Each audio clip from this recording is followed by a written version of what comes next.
S'il n'y avait pas cette croix au-dessus de cet ancien supermarché de Mulhouse, Tu me fais du bon son, hein, cher frère, hein. on pourrait prendre Samuel Peter Schmidt pour un artiste de variété, juste avant un concert. Cher Bernard. Salut les amis. Ça va bien? Ouais, ça va? Sur scène, musiciens, chanteurs et spots fluorescents.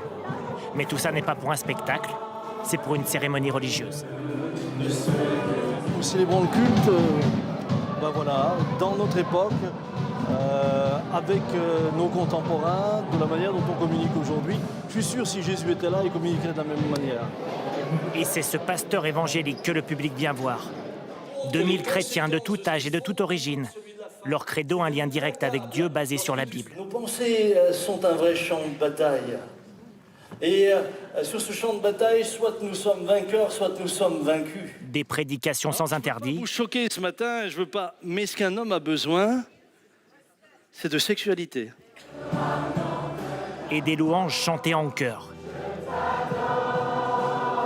C'est tout cela à la fois qui plaît à Eric Richter, un ancien catholique converti il y a quelques années. Ce qui est important, c'est de vivre des choses.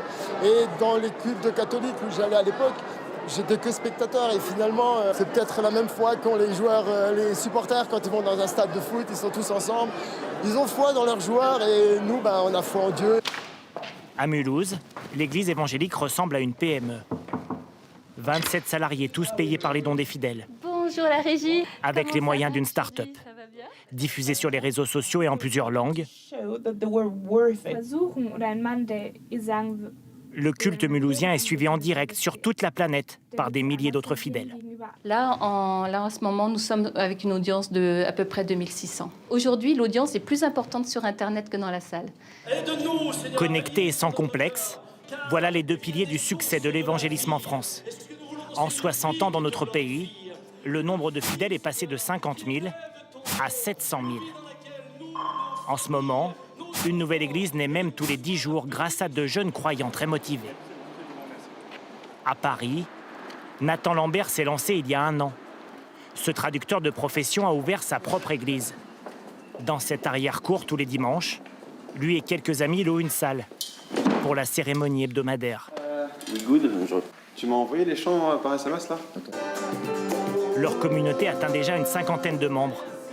Les 15 000 € de location annuelle sont financés par des dons et surtout par leurs économies. Grosso modo, ce qu'on s'est défini avec mon épouse, c'est que 10% de nos revenus, donc je suis auto-entrepreneur, donc les revenus fluctuent, mais 10% de nos revenus sont reversés à l'église directement.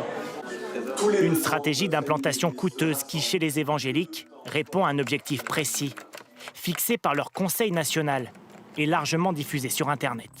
Il faudrait implanter 4200 églises supplémentaires. La création d'une nouvelle église nécessite non seulement des ressources financières, mais aussi des ressources humaines. Écoutez, je vous donne les évangiles à distribuer. Trouver de nouveaux fidèles, c'est le rôle de Thomas, Alan et Myriam. Luc, j'ai aussi des évangiles selon Jean. En banlieue parisienne, une fois par mois, ils vont à la rencontre des passants. J'ai le plaisir de vous offrir un évangile de Luc. Tous ne sont pas réceptifs. Ça vous intéresse pas? Bonjour monsieur. Mais parfois, Je peux m'installer là ou... la conversation s'installe, quelle que soit la confession. Votre temps, mais on peut discuter si vous voulez. Donc là, vous êtes en pleine période de Ramadan alors. Ouais. Avec ce passant de religion musulmane, Thomas avance ses arguments. Jésus est voilà, celui qui peut libérer donc, l'humanité de la condamnation du péché. Et au bout de 15 minutes, je peux vous laisser mon numéro de téléphone, comme ça si jamais en lisant vous avez des questions, ben voilà, n'hésitez pas si vous avez des questions et que Dieu vous garde. Hein. Merci beaucoup. Merci.